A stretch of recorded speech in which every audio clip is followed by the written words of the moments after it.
जय शिव शंभू दोस्तों, आप सभी को बहुत बहुत स्वागत है अपने यूट्यूब चैनल में।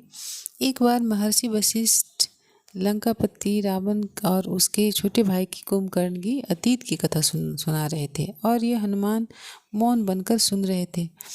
उसके इस मौन व विचार मंथन के साथ भक्ति रस घुला था। वह सोच रहे थे कि कितना करुणापूर्ण व भक्त वत्सल है भगवान। वे अपने भक्त को कभी भी किसी अवस्था में नहीं भूलते।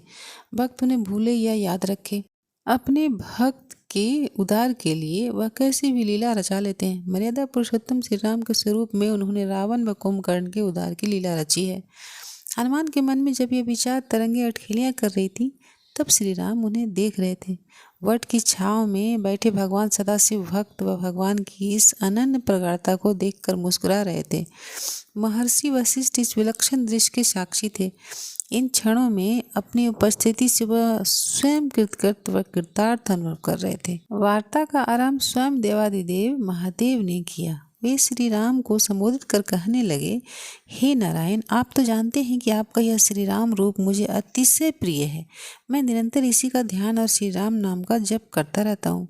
बीतते समय के साथ आपकी लीला के घटनाक्रमों का आरंभ होगा। इसमें आपके सहयोगी बनेंगे हनुमान। अच्छा हो कि हनुमान कुछ दिनों तक आपके पास साथ रहें। प्रभु श्री राम का पावन सानिध्य मिलेगा, यह सुनकर हनुमान को अमृत पान से भी अधिक सुखद अनुभूति हुई।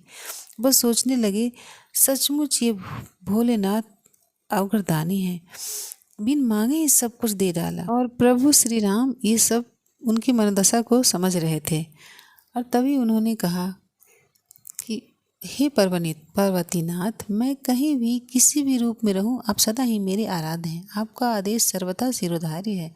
हनुमान अवश्य मेरे पास ही रहेंगे। इनके सानिध्य में रहने से मुझे लगेगा कि मैं आपके सानिध्य में हूँ। अपने द्वारा खींची गई मर्यादा की रेखाओं का मान रखते हुए श्री राम ने संकेत में सत्य को स्पष्ट कर दिया। उनके भावों को समझते हुए सदाशिव बोले, हे श्री राम, आपकी इस लीला में भक्तों का उद्धार है, लोक का कल्याण है, अनगिनत साधकों की साधना की संपूर्णता। आपकी लीलाएं पुराने युग के घटनाक्रमों की समाप्ति करके नए युग का शुभारंभ करेंगी। आप मुझ पर कृपावंत बने रहेंगे तो ऐसा अवश्य संभव होगा। श्री राम के स्वरों में विनम्रता के साथ स्वीकारोक्ति भी थी।